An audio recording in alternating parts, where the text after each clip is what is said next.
Hi, this is Tim of the 1916 Company. Welcome and thanks for logging on. Reach out to me. All of these watches are in stock and available for sale. Reach out to Team Mosso at the1916company.com to buy, trade, or sell watches. So today we're starting out with a wonderfully pleasing across-the-board option. It's for men, it's for women, it's a sports watch, it's a dress watch. In steel and Sedna red gold, this is the Omega Seamaster Aqua Terra 38 millimeters. This is a great way to wear a watch that has elements of elegance. It is smaller, it is nicely proportioned. You can see that as Omegas go in the modern era, it's also one of the thinnest options, but it's also got a sporty rubber strap on it. It is 150 meters water resistant, effectively amagnetic, and highly shock tolerant. We'll throw it on my wrist, which is 16 centimeters in circumference. You can see my 16 centimeter wrist wears it really nicely.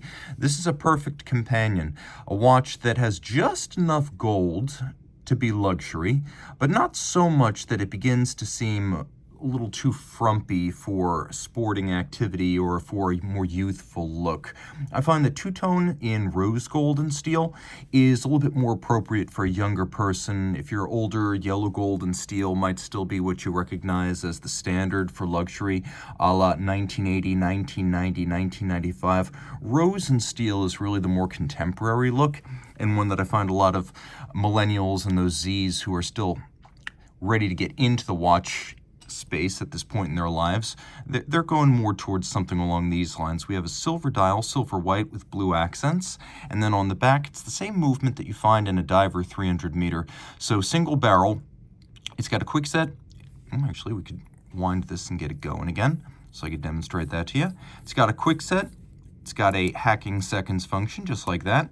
If you need to cycle the date, you can do so should the watch run down or encounter an irregular length month. It does have the silicone hairspring, anti-magnetic balance staff, and escapement. So over 15,000 Gauss anti-magnetic, that's effectively amagnetic. It's highly shock tolerant thanks to the architecture of the movement. It has more than enough luminescence with 3 hands, including a loomed seconds hand, which I always like. Upscale dial, all applique logo, marquee, and indices. And then one more time on the back, you could just see below the primary bridge that there is a tri-level coaxial escapement in here.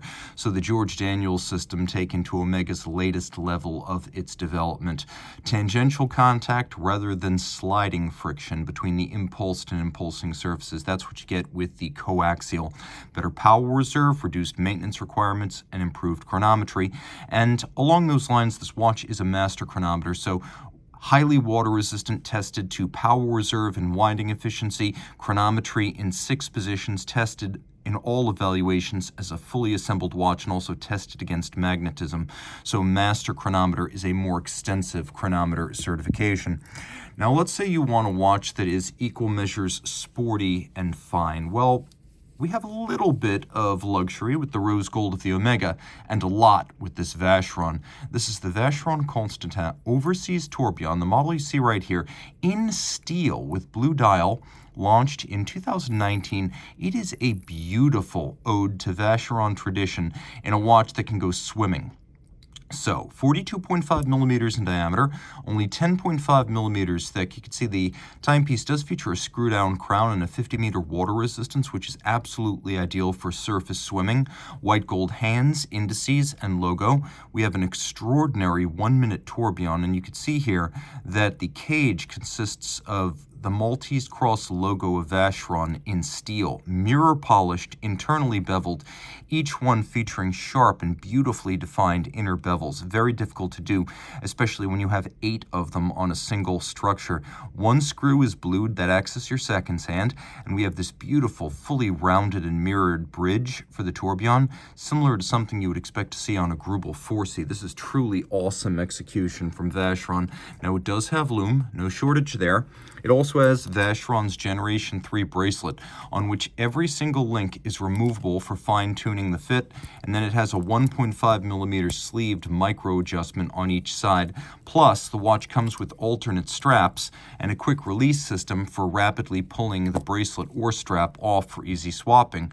Now, what you'll notice here on caliber 2160, it debuted in 2018 on a dress watch. It's really found its home in this ultra-thin overseas tourbillon. A peripheral rotor system system where the rotor actually rotates around the periphery of the movement. And you can see it as a 22 karat mass, no expense spared. 80-hour power reserve, Geneva hallmark, a high horology and chronometer standard, 5-position adjustment. And you can see it's a nicely sized movement for this case back. There is a soft iron ring around the movement that endows it with substantial 25,000 ampere per meter anti-magnetic qualities. We're going to throw this watch on my wrist so you can get a sense of how it looks. My wrist is 16 centimeters, and the watch is large, but not too large. The best feature regarding fit is that it is so flat, and it will easily slide under a cuff.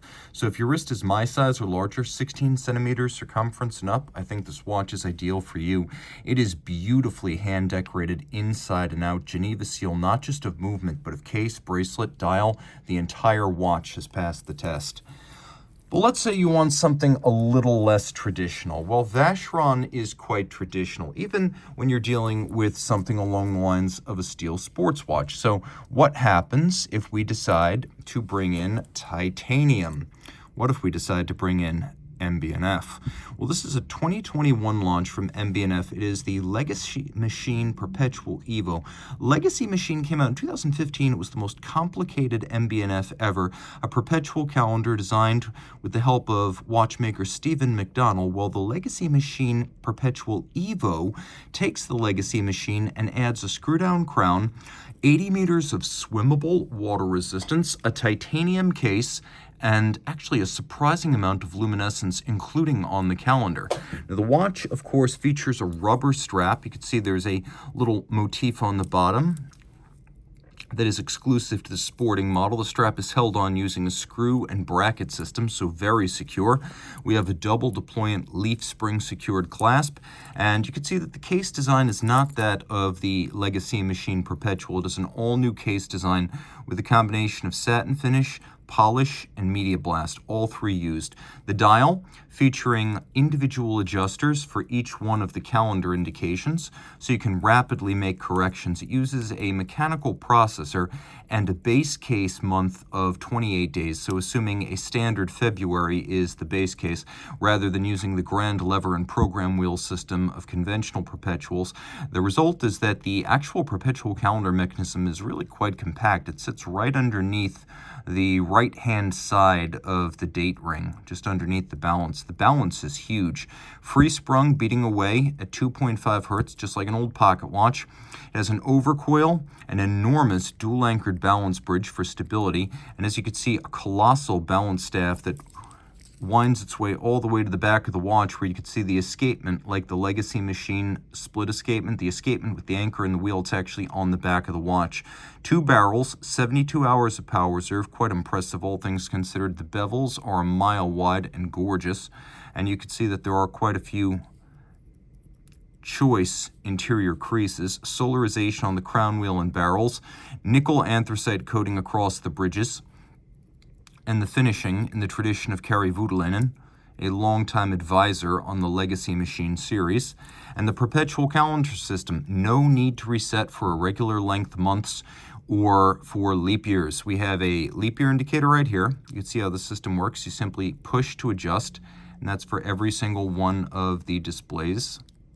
And then we have a power reserve indicator down in the corner, and the dial side parts, as you can see on the emerald green dial, are beautifully decorated on an individual basis. Every single one of them is truly worthy of sitting on the face of this no-holds-barred flagship from MB&F, a deeply impressive watch. Now here's something very different. John Mayer apparently hates 21st century IWC. We know so, because he famously griped about it on Hodinkee. Well, John, if you're out there, your watch has arrived. This is the IWC Triple Calendar Moon Phase Chronograph 3710. 36 millimeters in diameter in yellow gold, this example seemingly having never been polished.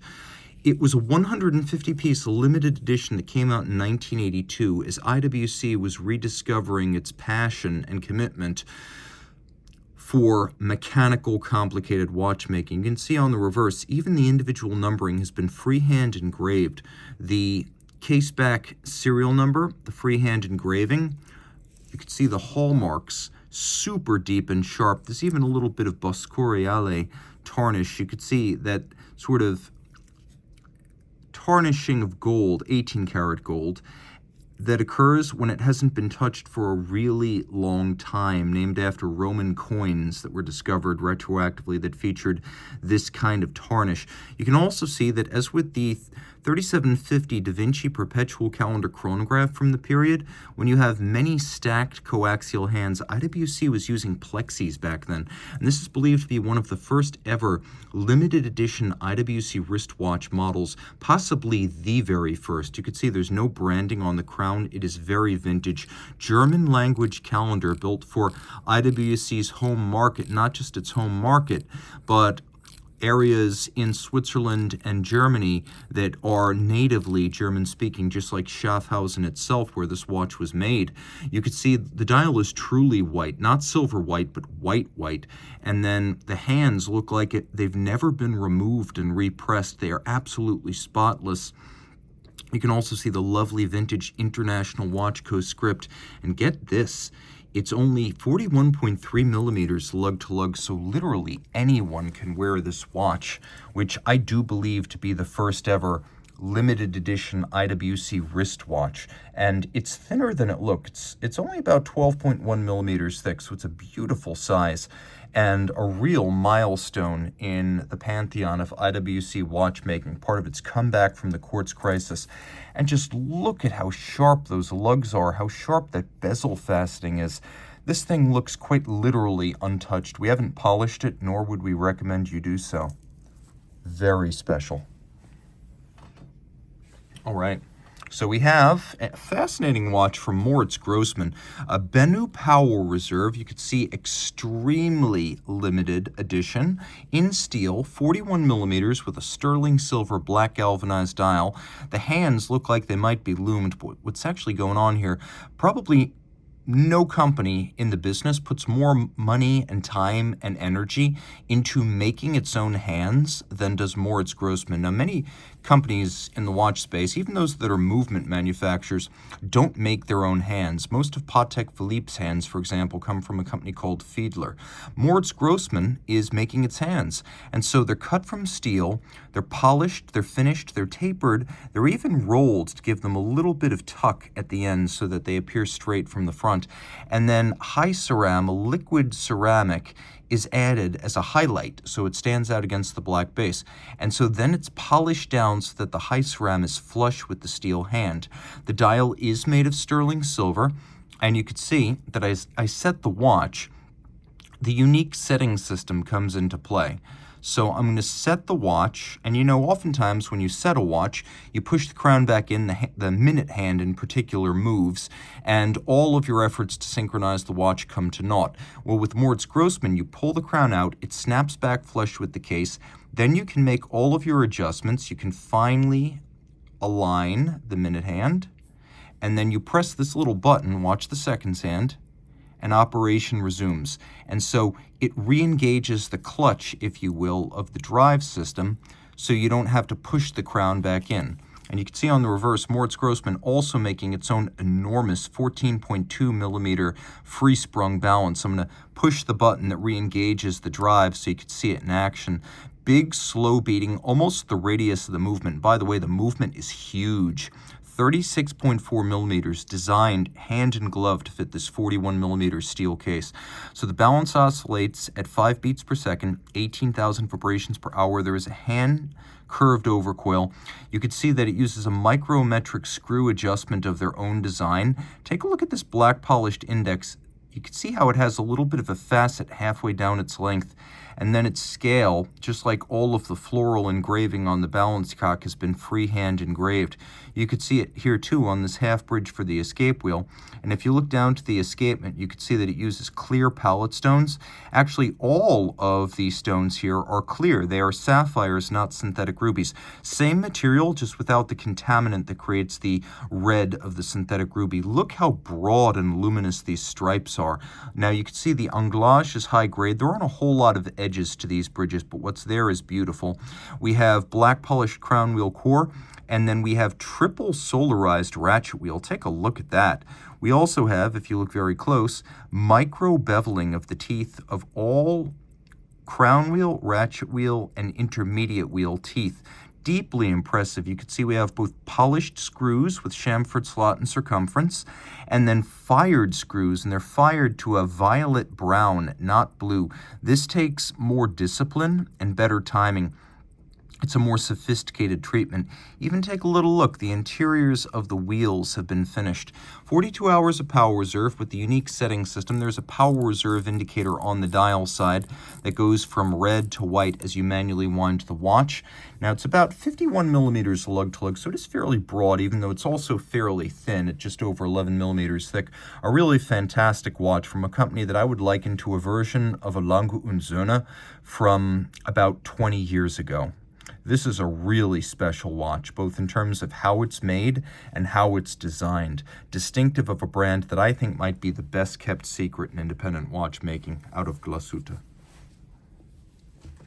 Okay, believe it or not, this is the penultimate watch I'm going to show to you. So, okay, a Lange und Söhne Zeitwerk minute repeater, originally launched in 2015. It was at the time one of the most complex watches ever made by Lange. And with 771 movement pieces, you can understand why. Now, it is not just a minute repeater, it is a decimal repeater. So let's fire this up. What it does is it chimes the hours, the tens of minutes after the hours, not the quarters after the hours like a conventional minute repeater, but the tens of minutes. And then after the last group of 10, in this case it'll be 5 groups of 10, there should be 9 chimes. And now what sometimes happens is when you set this watch, it takes a little while for the internal mechanism to catch up with the set time. So we'll see if it actually chimes 11:59. Rest assured, it is in rude health and doing quite well.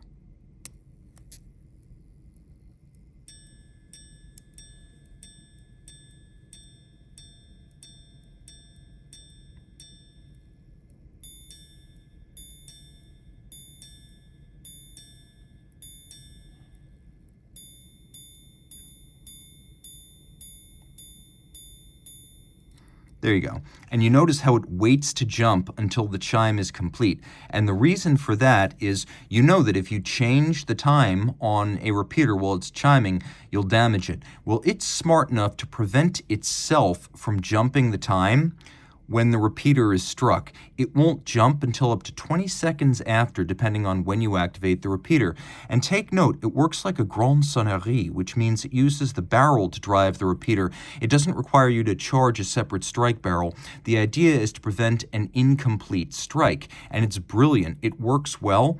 It works as a Zeitwerk always should, which means it performs the super distinctive and charismatic triple jump with absolute precision, and that is a big part of its appeal. So silver dial, sterling silver, that has been galvanized silver gray. The center is actually part of the movement. It's called the time bridge. We have black polished strikers on the back, the movement, which is over 36 millimeters in diameter, meaning really the watch couldn't be a whole lot smaller than this.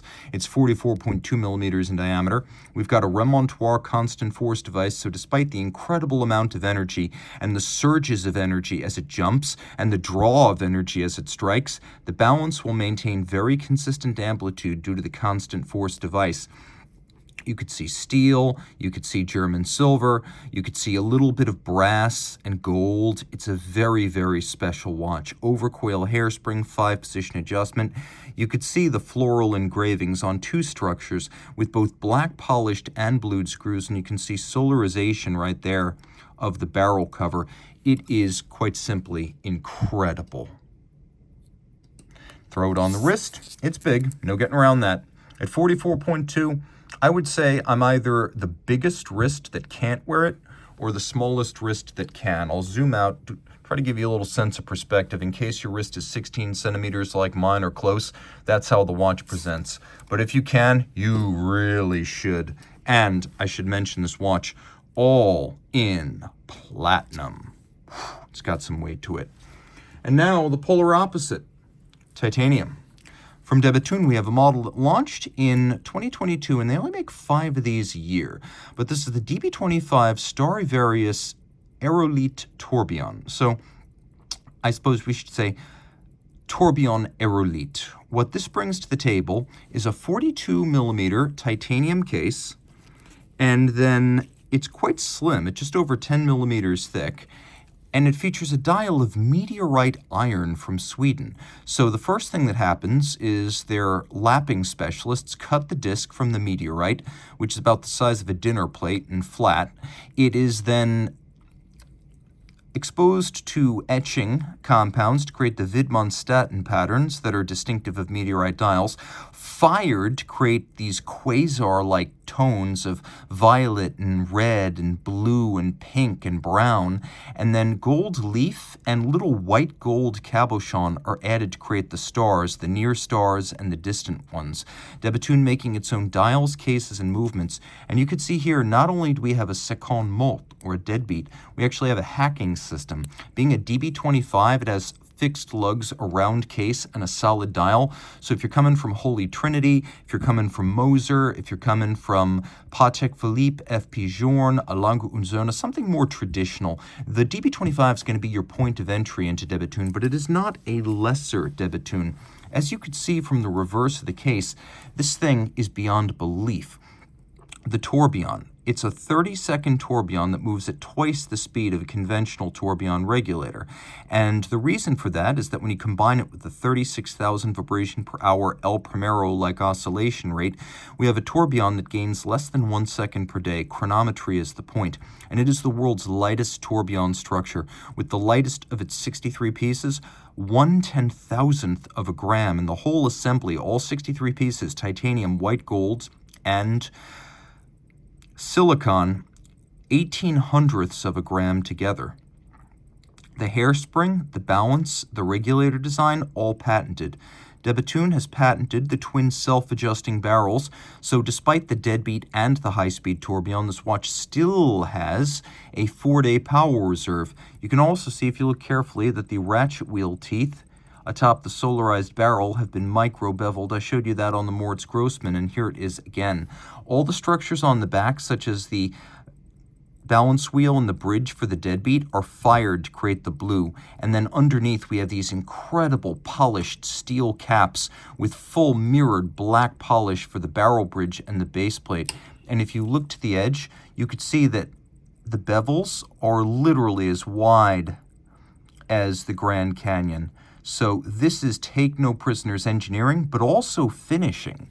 Also, take a look, when we want to discuss finishing, 2 coaxial 14-karat gold escape wheels for the deadbeat system. So the one on the bottom is attached to the drivetrain. The one on the top is attached to the hand on the dial side. And by that I mean the one that is rearmost is attached to the hand on the dial side. You actually have 4 pallet jewels there in 2 sets of 2, and they're oriented in an opposite direction. One is responsible for effectively releasing the wheel by moving the upper, so the lower stones sort of accumulate and raise the lever to the point where the upper wheel with its own blocking stones can slip. So that hairspring right between is the means by which the lower wheel conducts the energy to the upper wheel. The upper wheel then goes all the way through the center up to the hand on the dial side. Now, you could see that they're finished. They're mirror polished on their spokes. Because it's 14-karat mechanical grade gold, this can operate without lubrication, and that's why it's used. But you can see we have the polished tips of the wheel, and then we have a satin finish across its tops, across the inner circumference of the wheel, as well as the tops of the spokes. And then if you look carefully, you can see the spokes have been micro-beveled, including interior angles, and that's all executed on gold. Truly special stuff, as good as it gets, and feather light, and easy watch to wear daily. With only 5 made each year, exclusivity is guaranteed. And you can see the watch is special, but it's not ostentatious. This is probably the most discreet, deadbeat second tourbillon oscillator with a meteorite dial, a titanium case, and gold escape wheels you'll ever find. All of which is to say this watch is pretty much unique. You won't see a lot like it unless you own one of the other 4 examples made each year. A very special piece, the DB25 Starry Varius Tourbillon Aérolite. If you love this watch or any others on this show, reach out to Team Mosso at the 1916company.com for purchase and pricing details.